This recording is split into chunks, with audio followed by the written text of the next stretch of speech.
আমরা পরস্পর ভালোবাসা বিতরণ করি, একে অপরের প্রতি ভালোবাসা হৃদয়ে লালন করি। 60 থেকে 70 বছরের হায়াতে জিন্দেগির মধ্যে সর্বোচ্চ ভালোবাসা মোহাম্মদে আরবি হাবিবে কিবরিয়ার জন্যই বরাদ্দ করা। মোহাম্মদে আরবিকে সর্বোচ্চ ভালোবাসা কেন বিলিয়ে দিব? দুইটি কারণ। একটি কারণ হলো তিনি আল্লাহ তাআলার মাহবুব এবং মাসুক। স্বয়ং আল্লাহ তাআলা সবচেয়ে বেশি আমার এবং আপনার নবীকে ভালোবাসেন এবং মহব্বত করেন। যখন আল্লাহ তাআলা নিজেই তার প্যারা হাবিবে কিবরিয়াকে সবচেয়ে বেশি ভালোবাসেন, তখন আপনি এবং আমি কেন ওই মোহাম্মদে আরবিকে সর্বোচ্চ ভালোবাসা তার ব্যাপারে হৃদয়ে পোষণ করব না? 2 নম্বর, ভালোবাসার কারণ হলো 4টি কারণে একে অপরের প্রতি ভালোবাসা সৃজিত হয়। 1 নম্বর হলো জামাল, 2 নম্বর হলো কামাল, 3 নম্বর নওয়াল ইহসান বা অনুগ্রহ, 4 নম্বর হচ্ছে করাবা আত্মীয়তা। এই 4টি কারণের মধ্যে হতে কারো মধ্যে যদি একটি কারণ মজুদ থাকে, তাহলে আপনি ওই লোকটার প্রতি ভালোবাসা সৃজিত হয়। আর যে মহা মানবের মধ্যে 4টি কারণের প্রত্যেকটা কারণ যথাযথভাবে মজুদ আছে, ওই মোহাম্মদে আরবিকে আপনি সর্বোচ্চ ভালোবাসা হৃদয় উজাড় করে বিলিয়ে দিবেন না, তো পৃথিবীর কাকে আপনি সর্বোচ্চ ভালোবাসা হৃদয় উজাড় করে দিবেন? নবীর মহব্বত পূর্ণ ঈমানের নিদর্শন। বিখ্যাত হাদিসের কিতাব আসাহুল কুতুবি বাদাল কিতাবি আস-সহিহু লিল ইমামিল বুখারী, কোরআনে হাকিমের পরে সবচেয়ে বিশুদ্ধতম কিতাবের নাম বুখারী শরীফ। এই বুখারী শরীফের 15 নম্বর হাদিস, মিশকাত শরীফের 7 নম্বর হাদিস। আল্লাহ রসুল বলেন, লা ইউমিনু আহাদুকুম হাত্তা আকুনা আহাব্বা ইলাইহি মিন ওয়ালিদিহি ওয়া ওয়ালাদিহি ওয়ান নাসি আজমাইন। নবী আমার বলেন, লা ইউমিনু আহাদুকুম, বুখারী শরীফের বাইনা সতরে আছে আই ঈমানান কামেলান, তুমি ততক্ষণ পর্যন্ত মুমিনে কামেল হতে পারবে না যতক্ষণ পর্যন্ত তোমার বাবা মার থেকে, তোমার সন্তান সন্ততির থেকে এবং গোটা বিশ্বের মানুষের অপেক্ষায় নবীকে সবচেয়ে বেশি ভালো না বাসবে। এই হাদিস দ্বারা পরিষ্কার বোঝা যায় মুমিনে কামেল হওয়াটা নির্ভর করে আল্লাহর নবীর প্রতি হৃদয় নিংড়ানো সর্বোচ্চ ভালোবাসা পোষণ করার মধ্যে। এই হাদিসের পরিপূর্ণ মেসদাক ছিলেন সাহাবায়ে কেরাম। আল্লামা নুরুদ্দিন আল হাইসামি রহমতুল্লাহ আলাইহির জগৎ বিখ্যাত হাদিসের কিতাব মাজমাউজ জাওয়ায়েদ ও মানবাউল ফাওয়ায়েদ, এই কিতাবের 15,969 নম্বর হাদিস। হাদিস বর্ণনাকারী রাবীর নাম হযরতে হুসাইন। এই হুসাইন বলেন, আন্না তলহা ইবনা বারা লাম্মা লাকিয়ান নাবিয়্যা, আল্লাহর নবীর ছোট্ট একজন আশিক যার নাম হলো তলহা। এই তলহা যখন বাবার সঙ্গে নবীর মোলাকাতে গেলেন, নবীর মোলাকাতে গিয়ে তলহা বললেন, ইন্নী উহিব্বুকা মিন কুল্লি শাই ইয়া রাসূলুল্লাহ, হে আল্লাহ রসুল, পৃথিবীর সকল কিছুর অপেক্ষায় আমি আপনাকে সবচেয়ে বেশি ভালোবাসি। নবী বললেন, তুমি যে সব কিছুর অপেক্ষায় আমাকে ভালোবাসো, এই ব্যাপারে কোনো প্রমাণ আছে? ছোট্ট তলহা বললেন, মুরনি বিমা আহবাবতা ফালা আসি লাকা আমরান, আল্লাহ নবী এই মুহূর্তে আপনি আমাকে একটা নির্দেশ করবেন, যেই নির্দেশ আমি পালন করব, ফালা আসিলাকা আমরান, আপনার নির্দেশ আমি অমান্য করব না। ফাআদিবান নাবিয়্যু লিযালিকা ওয়া হুয়া গুলামুন ইযহাব ফাকতুল আবাকা।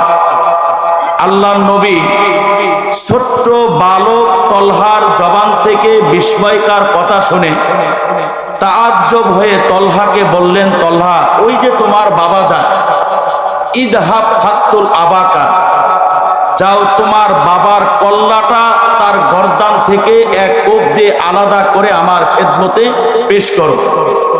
হুসাইন বলেন, যেই মাত্র আল্লাহ নবী নির্দেশ করেছেন, হযরতে তলহা এক সেকেন্ডের জন্য কাল বিলম্ব না করে নবীর দরবার থেকে একটা দৌড় দিছে বাবার কল্লা কেটে নবীর খেদমতে পেশ করার জন্য।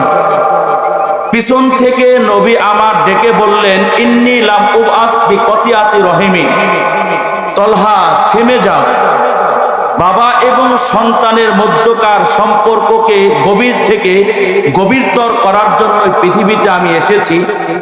বাপ এবং সন্তানের মাঝে বিচ্ছেদ ঘটানোর জন্য পৃথিবীতে আমি কিন্তু আসিনি।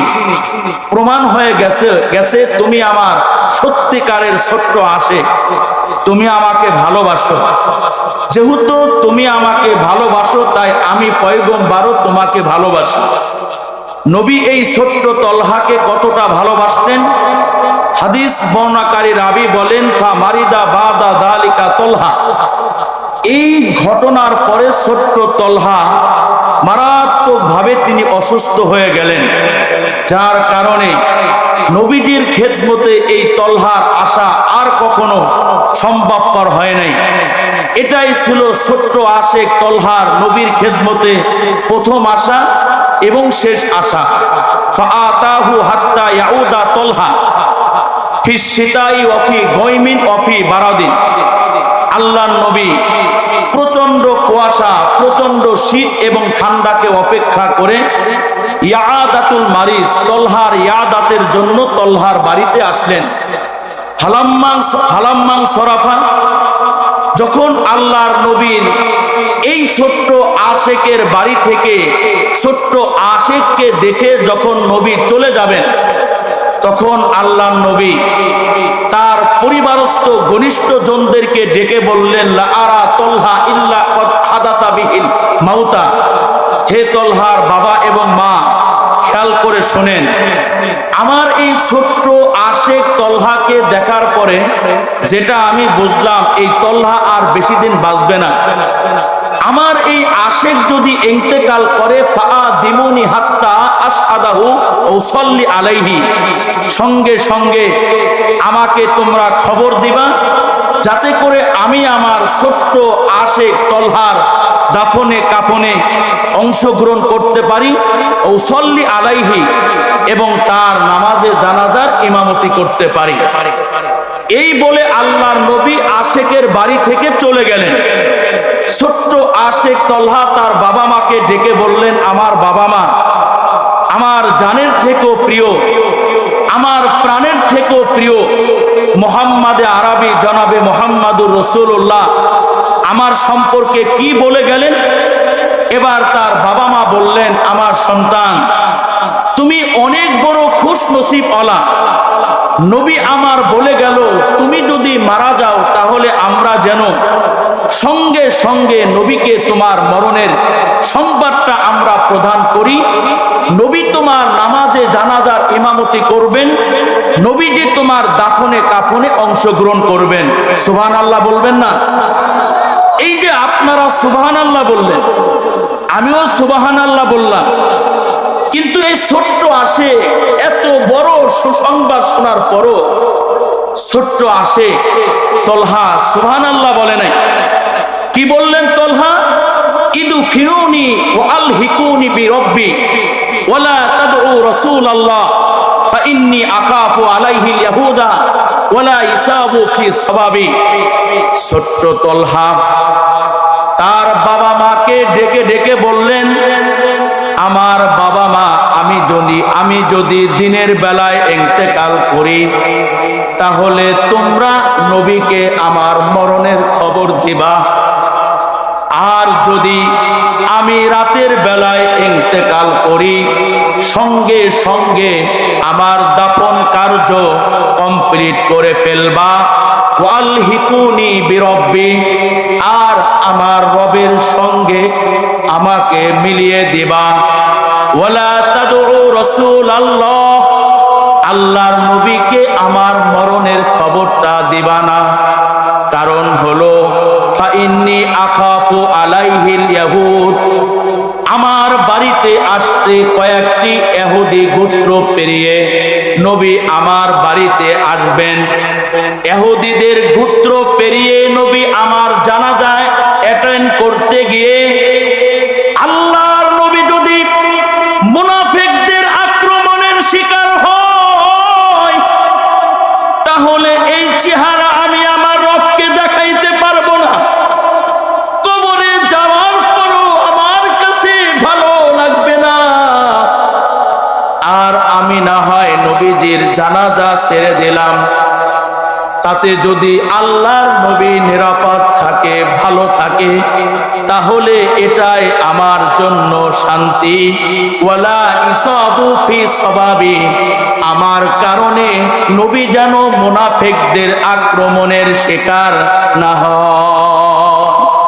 ছোট্ট আশেক তলহা, নবী আমার যেন মুনাফিকদের আক্রমণের শিকার না হয়, এই চিন্তা আর এই ফিলিংস আর এই অনুভূতি তলহা তার হৃদয়ে লালন করেছে। আর ৫৬,০০০ বর্গ মাইলের ১৮ কোটি মুসলিম মিলে নবীর ইজ্জতকে রক্ষা করতে পারো না। কথা বলতে হবে, ঠিক না বেঠিক? ইজ্জতকে রক্ষা করতে পারো। আল্লাহ রাসূল ফালাম এবলুগিন নাবিয়্যু বনি জালিম হাত্তা তুওফিয়া তলহা, নবী আমার এখনো পর্যন্ত বনি জালেম পর্যন্ত পৌঁছতে পারে নাই। রাতের অন্ধকারে তলহা মারা গেছে, রাতের অন্ধকারে তলহা মারা গেছে। তলহা ইন্তেকাল করেছে। তলহার বাবা মা আল্লাহর নবীকে অবহিত না করে তলহার ওসিয়ত অনুযায়ী রাতের অন্ধকারে তলহার নামাজে জানাজা আদায় করলেন এবং তলহার দাফন কাফন কমপ্লিট করে উখবিরান নাবিয়্যু ফিস সাবাহ, সকাল বেলা তলহার মা তলহার বাবা নবীর দরবারে গিয়ে বললেন, ওগো আল্লাহর নবী, আপনার ছোট্ট আশেক তলহা রাত্রে মারা গেছে, ওর দাফন কার্য সম্পন্ন হয়ে গেছে। আল্লাহর নবী বললেন, এ তলহার বাবা মা, তোমরা আমাকে কেন জানাইলে না? তলহার বাবা মা বলে, ওগো আল্লাহর নবী, তলহা যদিও বয়সে অনেক ছোট, তলহা যদিও ছোট্ট মানুষ, কিন্তু সত্যিকারের অর্থে এই তলহা তো আপনার একজন আশেক। তলহা মারা যাওয়ার আগে আমাদেরকে ওসিয়ত করে গেছে, আমি তলহা যদি দিনের বেলায় মারা যায় নবীকে খবর দেবা, আর রাতের অন্ধকারে মারা গেলে আমার নবীকে তোমরা খবর দেবা না। আপনারা সে চিন্তা করেছে, ওগো আল্লাহর নবী, আপনারা সে চিন্তা করেছে, আপনি যদি ইহুদিদের গোত্র পেরিয়ে তলহার নামাজে জানাজায় অ্যাটেন্ড করেন, আপনি যদি অ্যাটেন্ড করতে গিয়ে মুনাফিকদের আক্রমণের শিকার হয়, ছোট্ট আশেক আমাদেরকে বললেন, এই চেহারা আমি আমার রবকে দেখাইতে পারবো না। ফাজাআন নাবিয়্যু হাত্তা ওয়াকাফা আলা কবরি তলহা, আল্লাহর নবী এবার সাহাবায়ে কিরামদের একটি জামাত সহ তলহার কবরের পাশে এসে দাঁড়াইলেন। ওয়াসাফান নাসা মাহু, সাহাবায়ে কিরামদেরকে পিছনে কাতারবদ্ধ করে দাঁড়া করাইলেন। এরপরে আল্লাহর নবীর ছোট্ট আশেক তলহার কবরের পাশে দাঁড়িয়ে দাঁড়িয়ে আল্লাহর নবী দোয়া করেন, আল্লাহুম্মা আলকা তলহা আদহাকু ইলাইহি ওয়া তাদহাকু ইলাইকা, হে আমার রব, আমার এই ছোট্ট আশিকের সঙ্গে আপনি যখন ময়দানে মাহশরে মুলাকাত করবেন, তখন আমার এই ছোট্ট আশিককে দেখে আপনিও হাসতেছেন আর তলহাও আপনাকে দেখে হাসতেছে। আল্লাহু আকবার। আল্লাহ তাআলা ছোট্ট আশিকের হৃদয়ে এমন প্রেমের দাবানল নবীজির কলিজায় আল্লাহ ঢুকে দিলেন যে আল্লাহর নবী ছোট্ট আশিকের কবরের পাশে দাঁড়িয়ে দোয়া করেন, আল্লাহুম্মা আলকা তলহা তাদহাকু ইলাইহি ও তাদহাকু ইলাইকা। ওহে আমার আল্লাহ, আপনি আমার এই আশিকের সঙ্গে এমন ভাবে সাক্ষাৎ করবেন যে আপনি আমার আশিককে দেখে হাসতেছেন আর আশিকও আপনাকে দেখে হাসতেছে। এই হাদিস থেকে বোঝা যায় সাহাবাদের হৃদয়ে বাবা মার মহব্বত যেমন আছে, নবীর মহব্বত ওই রকম আছে। তবে নবীজির মহব্বতের সামনে বাবা মার মহব্বত আর ভালোবাসা ছিল তুচ্ছ এবং মূল্যহীন। সন্তানের প্রতি বাবা মার যেমন ভালোবাসা থাকে, সাহাবায়ে কিরামদের হৃদয়ে নবীজির প্রতি ওই রকম ভালোবাসা ছিল। তবে নবীজির ভালোবাসার সামনে সন্তানের ভালোবাসা সাহাবায়ে কিরামদের হৃদয়ে ছিল তুচ্ছ। আল্লামা শামসুদ্দিন আয-যাহাবী রাহমাতুল্লাহ আলাইহি জগৎ বিখ্যাত কিতাব আরবিতে লেখা সিয়ারু আলামিন নুবালা, এই কিতাবের 3 নম্বর খণ্ডের 309 আর 98 নম্বর পৃষ্ঠার মধ্যে আছে আল্লাহ রসুলের ছোট্ট একটা খাদেম যিনি 10 বছর আল্লাহ নবীর খেদমত করেছে, নাম হলো আনাস ইবনে মালিক। এই আনাস বলেন, আল্লাহ নবী হিজরত করে মদিনায় আসছেন, তখন আমি আনাসের বয়স ছিল মাত্র 8।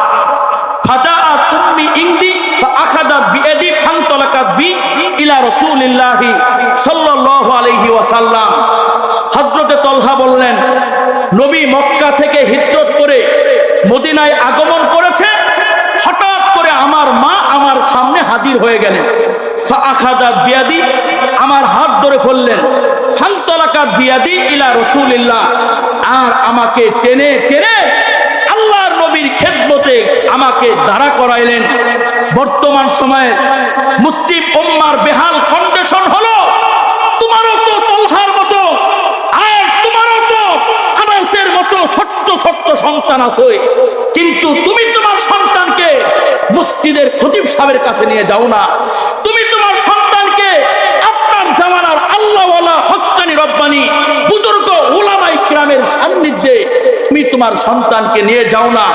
নবী হিজরত করে মদিনায় আসছেন আর তলহার মা 8 বছরের সন্তান নবীর খেদমতে নিয়ে গেছে।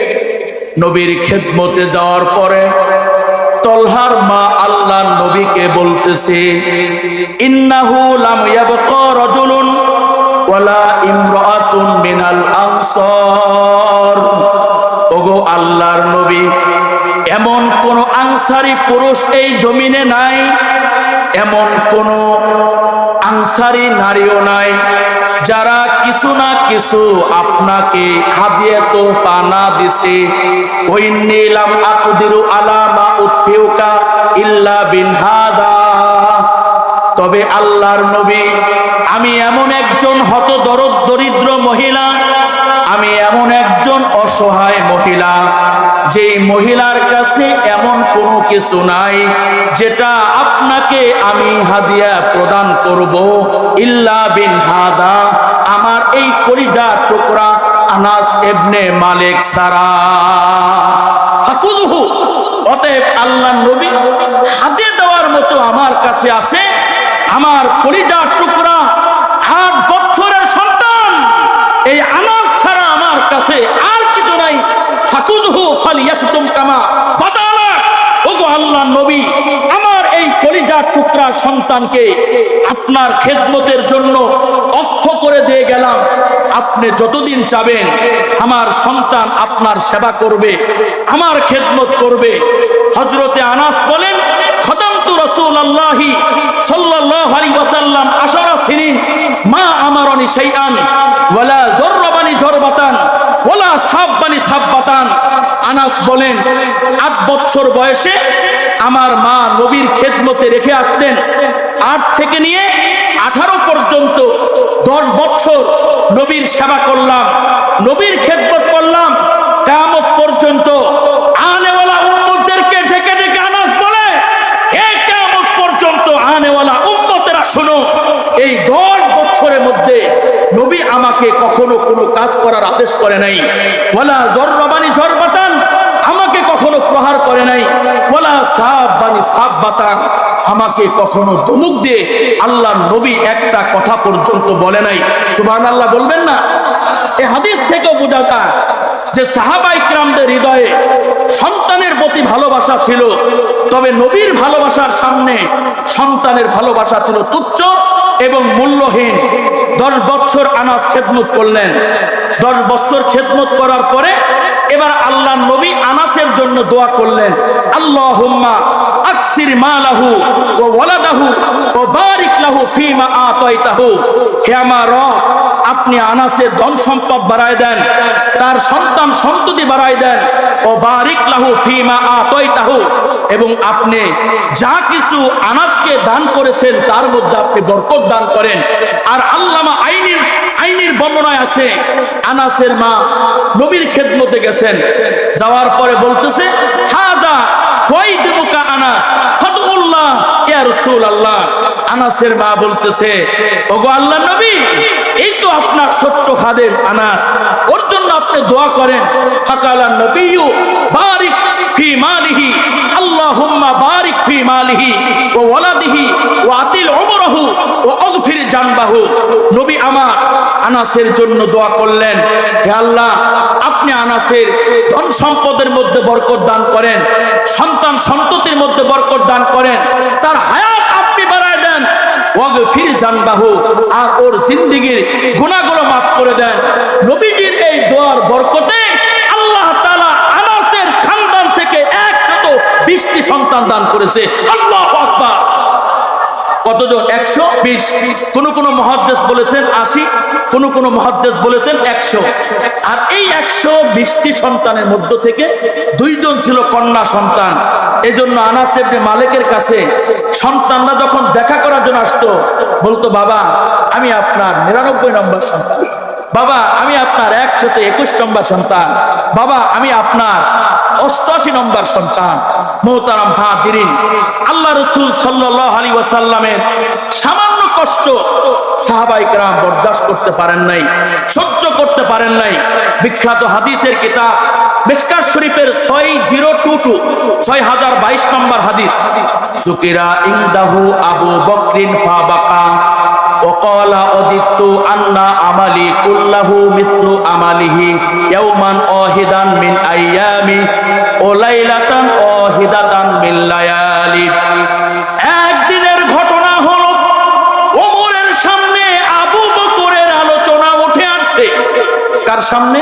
ওমরের সামনে আবু বকরের আলোচনা উঠে আসছে। যেই মাত্র আবু বকরের আলোচনা শুরু হয়ে গেছে, হযরতে ওমর আবু বকরের নামটা শোনা মাত্রই ফাবাকা, তিনি কান্নায় ভেঙে পড়লেন। ওয়াকালা, এবং তিনি বললেন, অদিত্তু আন্না আমালি কুল্লাহু মিসলু আমালিহি ইয়াওমান ওয়াহিদাতান। ওমর বলেন, আমার দিলের আকাঙ্ক্ষা আর আমার দিলের তামান্না হলো যে আমার গোটা জিন্দেগীর বন্দেগী যদি আবু বকরের একদিনের সমপরিমাণ হতো, ওলাইলাতান ওয়াহিদাতান মিন লায়ালিহি, অথবা এক রজনীর সমপরিমাণ হতো, তাহলে ওমর ধন্য হয়ে যেত। ওমরের আবু বকরের ওই রাত্র বলতে কোন রাত্র? ওয়া আম্মা লাইলাতু ফালাইলাতুন সারা মা রাসূলিল্লাহি লাল গর। আবু বকরের সেই রজনীর বন্দেগী ওমরের জিন্দেগীর বন্দেগীর থেকে বেশি। এই রজনী হলো যখন আবু বকর হিজরতের সফরে আল্লাহর নবীর সঙ্গে গারে সরের দিকে তিনি রওনা করলেন। ফালাম্মা ইনতাহায়া ইলাইহি ফাকালা আল্লাহি লা তাদখুলুহু হাত্তা আদখুলা ক্বাবলাকা। আবু বকর এবং আল্লাহর নবী গারে সোরের সন্নিকটে যখন আসলেন, আবু বকর আল্লাহর নবীকে দাঁড়া করিয়ে বললেন, ওগো আল্লাহর নবী, ততক্ষণ পর্যন্ত পর্যন্ত এই গুহায় আপনি প্রবেশ করতে পারবেন না, যতক্ষণ পর্যন্ত আপনার আগে আমি প্রবেশ না করব।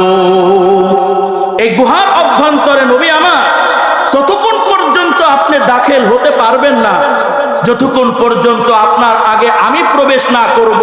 ফাইন কানা ফিহি শাইইন আসাবানি দুনাকা, নবী আমার এই গুহার অভ্যন্তরে বিষাক্ত কোনো যদি যন্ত্র থাকে, ক্ষতি যা করার, কষ্ট যা দেওয়ার আবু বকরকে দিবে, আপনাকে যেন একটা ফুলের টোকা দিতে না পারে। ফা দাকালা ফা কাসাহাহু, এই বলে আবু বকর গুহার মধ্যে প্রবেশ করলেন, ঝাড়পোছ করে পরিষ্কার করলেন। ফাওয়াদাদা ফি জানিবিহি সুকবান ফাশাক্কা ইজারহু ও সাত্তাহা বিহি। আবু বকর গুহার মধ্যে প্রবেশ করার পরে গুহার একদিকে বেশ কিছু ছিদ্র তিনি দেখতে পেলেন। তিনি তার ইজারটা তখন ছিঁড়ে কয়েকটা টুকরা করে ওই ছিদ্রগুলো তিনি বন্ধ করে দিলেন। ও বাকিয়া মিনহা ইসনানে, ওই ছিদ্র সমূহ থেকে দুইটি ছিদ্র অবশিষ্ট ছিল। এবার এই ছিদ্রগুলো বন্ধ করার মতো আর কোনো বস্ত্র নাই। এবার আবু বকর কি করলেন? ফাআলকাহুমা রিজলাইহি, উভয় পায়ের গোড়ালি দ্বারা অবশিষ্ট দুইটি ছিদ্র তিনি বন্ধ করে দিলেন। এরপরে আবু বকর বললেন, সুম্মা ক্বালা আবু বকর উদখুল ইয়া রাসূলুল্লাহ, ওগো আল্লাহর নবী আপনি এবার গুহার মধ্যে দাখিল হন, প্রবেশ করেন।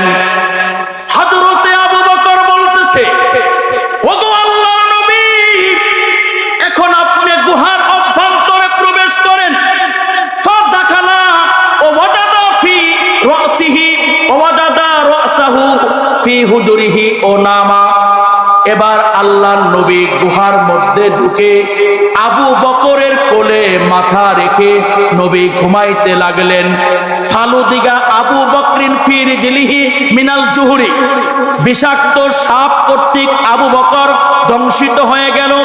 ওয়ালাম ইয়াতাহাররাক মাখাফাতা আয়ান তাবিয়া, আবু বকর যারা পরিমাণ তিনি নড়াচড়া করেন নাই, কারণ হলো আল্লাহর নবীর ঘুমের ব্যাঘাত ঘটে যাবে। যারা পরিমাণ আবু বকর কি করলেন না? নড়াচড়া করলেন না। নবীর ঘুমের কি ঘটবে? ব্যাঘাত ঘটবে। ফাসাকাতা দুমুহু আলা ওয়াজহি রাসূলিল্লাহ, কিন্তু আবু বকরের চক্ষুদ্বয় থেকে অশ্রু ফোঁটা নবীজির নুরানি চেহারা মুবারকের উপরে ফোঁটায় ফোঁটায় পড়তে লাগলেন। ফাকালা মালাকা ইয়া আবু বকরিন, নবী বললেন, আবু বকর তোমার কি হয়েছে? ক্বালা লুদিকতু ফিদাকা আবি ও উম্মি, আবু বকর বললেন, ওগো আল্লাহর নবী আমার বাবা আর আমার মা আপনার জন্য কুরবানি হোক, কুরবান হোক। আমি বিষাক্ত সাপ কর্তৃক দংশিত হয়েছি। ফাতাফালা রাসূলুল্লাহ, রাসূল এবার ওই জায়গায় থুতু মোবারক লাগিয়ে দিলেন। ফা জাহাবা মা ইয়াজিদুহু, যে বিষ যন্ত্রণা তিনি ভোগ করতেছিলেন সেটা চলে গেল। ওয়াকানা সাবাবা মাউতিহি, আর শেষ বয়সে ওই বিষ যন্ত্রণা আবার দেখা দিল। ওয়াকানা সাবাবা মাউতিহি, আর এটাই হলো আবু বকরের মরণের কারণ। মিশকাত শরীফের 2 নম্বর খণ্ড 556 নম্বর পৃষ্ঠার পার্শ্ববর্তী 7 নম্বর হাসিয়া, যাকে বাংলায় বলা হয় টিকা, এই টিকার মধ্যে লেখা আছে ফাহাসালাহু শাহাদাতান ফি সাবিলিল্লাহ। আর এই ঘটনাকে কেন্দ্র করে আল্লাহ তাআলা আবু বকরকে শাহাদাতের মর্তবা দান করলেন, শাহাদাতের মর্তবা দান করলেন। আল্লাহ রাসূল সাল্লাল্লাহু আলাইহি ওয়াসাল্লামের প্রেমে সত্যিকারের আশিক যেমন কান্না করেছে, মহান স্রষ্টা নির্জীব সৃষ্টি মালা রুহালাহুম, যাদেরকে আল্লাহ রূহ দান করেন নাই, এরাও আল্লাহ নবীর প্রেমে কান্না করেছে। তিরমিজি শরীফের 3602 27 নম্বর হাদিস। ওয়ান আনাসিন আন্না রাসূলুল্লাহি সাল্লাল্লাহু আলাইহি ওয়াসাল্লাম খতাবা ইলা লিসকি জিজিন, হযরতে আনাস বলেন আল্লাহর নবী পুরাতন একটি খেজুরের গাছের সঙ্গে হেলান দিয়ে খুতবা দিতেন। ওয়াত্তাখাযু লাহু মিম্বারান, সাহাবায়ে কেরাম কাঠ দিয়ে উন্নত মানের একটি মেম্বার নবীর জন্য তৈরি করলেন। ফাখতাবা আলাই, আল্লাহর নবী খুতবা দেওয়ার জন্য এবার মেম্বারে উঠলেন। ফাহান্নাল জিজআ হানিন খেজুর গাছটি উটনির বাচ্চার মতো হাউমাউ করে কান্না করতে লাগলেন। আল্লাহু আকবার, আরো জোরে বলেন আল্লাহু আকবার। যেই মাত্র আল্লাহর নবী এতদিন তো মরা খেজুর গাছের সঙ্গে হেলান দিয়ে জুমার খুতবা দিছেন, আর আজকে খুতবা দেওয়ার জন্য উন্নত মানের কাঠের তৈরি মেম্বার উপরে দাঁড়িয়েছেন, খুতবা দিবে। ওই সময় এই মরা খেজুর গাছটা উটনির বাচ্চার ন্যায় হাউমাউ করে কান্না করতে লাগলেন। আর বুখারী শরীফে 3582, 83, 84 এই হাদিসগুলোর মধ্যে আছে, ও সিয়াহা সবিয়্যি, মায়ের কোল থেকে বাচ্চাকে টান দিয়ে ছিনিয়ে নিলে ওই বাচ্চা যেমন কান্না করে, আল্লাহ রাসূল খেজুর গাছকে পরিত্যাগ করে নতুন মেম্বারের উপরে দাঁড়িয়ে খুতবা দিবেন, ওই দৃশ্য দেখে মরা খেজুর গাছটা ওইভাবে হাউমাউ করে কান্না করতে লাগলেন। ফানাজালান নবিয়্যু, আল্লাহ রাসূল এবার খেজুর গাছের কান্না দেখে জমিনে অবতরণ হলেন। ফামাসসাহু, হাত দ্বারা স্পর্শ করলেন। ফাসাকানা, সঙ্গে সঙ্গে খেজুর গাছের কান্না বন্ধ হয়ে গেছে। আর সুনানে ইবনে মাজাহ 1415 1405 নম্বর হাদিসে আছে, ফাআতাহু ফাহতাদানাহু ফাসাকানা ফাকালা লাউলাম আহতাদিনহু লাহান্না ইলা ইয়াউমিল কিয়ামা। সুনানে ইবনে মাজাহ 1415 নম্বর হাদিসের মধ্যে আছে, আল্লাহর নবী মেম্বার থেকে নিচে অবতরণ করে খেজুর গাছের কাছে আসছে। ফাহতাদানাহু, বুকের সাথে খেজুর গাছকে এইভাবে জড়িয়ে ধরছে, আলিঙ্গন করছে। ফাসাকানা, সঙ্গে সঙ্গে খেজুর গাছের কান্না কি হয়ে গেছে? বন্ধ হয়ে গেছে। ফাকালা লাউলাম আহতাদিনহু লাহান্না ইলা ইয়াউমিল কিয়ামা। নবী আমার বললেন, হে কিয়ামত পর্যন্ত আনেওয়ালা আমার উম্মতেরা শোনো, আমি যদি মেম্বার থেকে নেমে এসে খেজুর গাছকে নিজের বুকের সঙ্গে আলিঙ্গন না করতাম, তাহলে এই খেজুর গাছ কিয়ামত পর্যন্ত আমার বিরহে কান্না করত। আমার প্রেম আর ভালোবাসা প্রকাশ করার জন্য খেজুর গাছ কান্না করত। কিয়ামতের আগে পৃথিবীর কোন প্রান্ত থেকে আমার কোন উম্মত এসে যদি হজ করতে আসতো, আমার এই উম্মত ওই মরা খেজুর গাছের কান্না সকানে তারা শুনতে পাইতো। মোহতারাম হাজিরিন, এই কারণে আল্লাহ তাআলা জান্নাতীদের জন্য জান্নাতের মধ্যে একটা খেজুর গাছ লাগাবেন। কি গাছ লাগাবেন? খেজুর গাছ লাগাবেন। প্রমাণ তিরমিজি শরীফের 3464 নম্বর হাদিস। আল্লাহ রাসূল বলেন, মান ক্বালা সুবহানাল্লাহিল আযীম ওয়া বিহামদিহি ফুরিসাত লাহু নাখলাতুন ফিল জান্নাহ। আমার যে উম্মত একবার সুবহানাল্লাহ বলবে, একবার আলহামদুলিল্লাহ বলবে, এই একবার সুবহানাল্লাহ আর আলহামদুলিল্লাহ বলার বরকতে ওর জন্য আল্লাহ জান্নাতের মধ্যে খেজুর গাছ লাগান। একজন আসে নবীর প্রেমে যা যা করেছে, খেজুর গাছ নবীর প্রেমে তাই তাই করেছে। সত্যিকারের আশেক যারা, যেমন নিজের কলিজার টুকরা সন্তানকে আল্লাহর নবীর প্রেম আর ভালোবাসা প্রকাশ করার জন্য অক্ষ করে দিয়েছে, ঠিক তদ্রূপ ভাবে খেজুর গাছ নবীর প্রেম আর ভালোবাসা প্রকাশ করার জন্য তার সন্তান অর্থাৎ খেজুরকে অক্ষ করে দিয়েছে। প্রমাণ তিরমিজি শরীফের 3602 নম্বর হাদিস। ওয়ান আব্দুল্লাহ ইবনে আব্বাস ক্বাল জাআ আরাবিয়ুন ইলান নবী সাল্লাল্লাহু আলাইহি ওয়াসাল্লাম ক্বালা ফামা আরিফু আন্নাকা নাবিয়্যুন ইয়া রাসূলুল্লাহ। রাইসুল মুফাসসিরিন হযরতে আব্দুল্লাহ ইবনে আব্বাস হতে বর্ণিত, আল্লাহর নবীর কাছে একজন গ্রাম্য ব্যক্তি আগমন করে বললেন, বিমা আরিফু আন্নাকা নাবিয়্যুন ইয়া রাসূলুল্লাহ। ওগো আল্লাহর নবী, আমি কেমনে বুঝবো আপনি আল্লাহর নবী?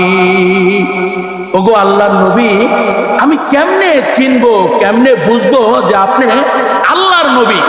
ওলা ইন দাউতু হাদাল ইসকা মিন হাদিহিন নাখলা আতাশহাদু আন্নী রাসূলুল্লাহ।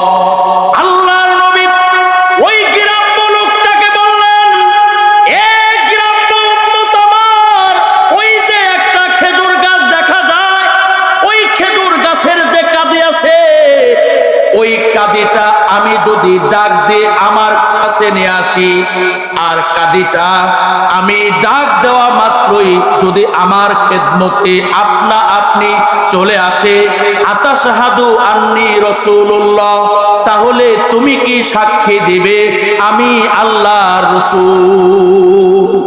গ্রাম্য লোকটাকে নবী বলতেছে, ওই যে একটা খেজুর গাছ দেখা যায় না, ওই খেজুর গাছের উপরে যে কাদি আছে, আমি যদি কাদিকে ডাক দেই আর ওই কাদিটা যদি দৌড়ে আপনা আপনি নিজে নিজে আমার খেদমতে চলে আসে, আতাশহাদু আন্নী রাসূলুল্লাহ, তাহলে তুমি কি সাক্ষী দিবে যে আমি আল্লাহর রাসূল? ফাদাহু, নবী ডাক দিলেন, ফাজালা ইয়ানজুলু মিনান নাখলাতি হাত্তা সাকাতা ইলান নবী, যেই মাত্র নবী খেজুর গাছের কাদিকে ডাক দিয়েছে, এক সেকেন্ডের জন্য বিলম্ব না করে ওই খেজুর গাছের কাদিটা আদবের সঙ্গে নবীর খেদমতে এসে বসে পড়েছে। আসতে বললে হবে না, জোরে বলেন আল্লাহু আকবার। নবীর খেদমতে এসে পড়ে গেছে। সুম্মা ক্বালা ইরজি ফাআদা, নবী এবার বললেন, কাদি তুমি তোমার জায়গায় চলে যাও। কাদি চলে গেলেন। আসলামাল আরাবিয়্যু, এই অলৌকিক ঘটনা দেখে গ্রাম্য লোকটা কালিমায়ে শাহাদাত করে মুসলমান হয়ে গেলেন। আল্লাহু আকবার, মুসলমান হয়ে গেলেন। মোহতারাম হাজিরিন, সাহাবায়ে কিরামদের হৃদয়ে নবীজির ভালোবাসা কম ছিল না, বেশি ছিল? নিজের জানের থেকেও সাহাবায়ে কিরাম আল্লাহ রসুলকে ভালোবাসতেন। বিখ্যাত হাদিসের কিতাব মিশকাত শরীফ, এই মিশকাত শরীফের বিখ্যাত ব্যাখ্যা গ্রন্থ মিরকাতুল মাফাতিহের 1 নম্বর খণ্ডের 139 এবং 40 নম্বর পৃষ্ঠার মধ্যে একটি রওয়ায়াত আছে। আল্লাহ রসুল যখন ওমরের সামনে, বুখারী শরীফের ওই 15 নম্বর হাদিস, লা ইউমিনু আহাদুকুম হাত্তা কুনা হাব্বা ইলাই, এই হাদিসটা যখন বর্ণনা করলেন, এই হাদিসটা শোনার পরে ওমর আল্লাহর নবীকে বলতেছে, ওয়াল্লাহি ইয়া রাসূলুল্লাহ লা আহাব্বু ইলাইয়া মিন কুল্লি শাইইন ইল্লা মিন নাফসি, ওগো আল্লাহর নবী, দুনিয়ার সব কিছুর অপেক্ষায় আপনাকে ভালোবাসি, তবে নবী আমার জানের থেকে ওমর কিন্তু আপনাকে ভালোবাসে না। ওমর বলতেছে আল্লাহর নবী, ওমর বলতেছে আল্লাহর নবী, আমি সব কিছুর অপেক্ষায় আপনাকে ভালোবাসি, বাবা মার অপেক্ষা, সন্তান সন্ততির অপেক্ষা, তবে আল্লাহর নবী আমি আমার জানের থেকে আপনাকে বেশি ভালোবাসতে পারিনি। ক্বালা লা ওয়াল্লাযী বিয়াদিহি নাফসি হাত্তা আকুনা আহাব্বা ইলাইকা মিন নাফসিকা, নবী আমার বললেন, ওই সত্তার কসম করে বলি যার কুদরতি হস্তে আমার জান এবং প্রাণ, হে ওমর, ততক্ষণ পর্যন্ত তুমি কামেল মুকাম্মেল ঈমানদার হতে পারবা না যতক্ষণ পর্যন্ত তোমার জানের থেকেও আমি ওমরকে তুমি বেশি ভালো না বাসবে। ক্বালা ফাইন্নাকা আলআন আহাব্বু ইলাইয়া মিন নাফসি, এবার ওমর বললেন, কিছু সময় অতিবাহিত হয়ে যাওয়ার পরে ওমর বললেন, ওগো আল্লাহর নবী, আমি এই মুহূর্তে আমার জানের থেকেও আপনাকে অনেক ভালোবাসি। নবী বললেন, আলআন ইয়া ওমর, হে ওমর, এই মাত্র তুমি কামেল মোমেন এবং ঈমানদার হতে পেরেছো।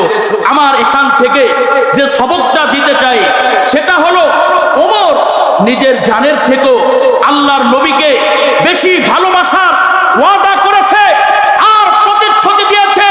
এর মানে হলো ওমর আল্লাহর নবীকে বুঝাইছেন, হে আল্লাহর নবী, আপনাকে যে আমি আমার জানের থেকে বেশি ভালোবাসি, এটা প্রমাণ করার জন্য যদি আমার গায়ের তাজা রক্ত আল্লাহর জমিনে ঢেলে দিতে হয়, আল্লাহর জমিনে ঢেলে দিয়ে প্রমাণ করব আমার জানের থেকে আপনাকে বেশি ভালোবাসি। মোহতারাম হাজিরিন,